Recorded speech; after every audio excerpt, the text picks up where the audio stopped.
So on your Touch Pro screen, I'll show you the navigation system. To get there, just press the navigation tile and it'll pop up to this screen. To go to a destination, press this little circle with the 6 squares in it.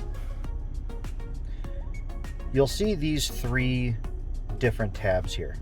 For now, we're just going to punch search in here and go into the next search screen. But your destinations are going to show you different places that you've been. It automatically just remembers. It keeps it stored for easier access later. So press search, and then we'll punch in the address you want to go to. I'm just going to pick the address that our dealership is located at. 8135 Main Street. I'm going to press enter.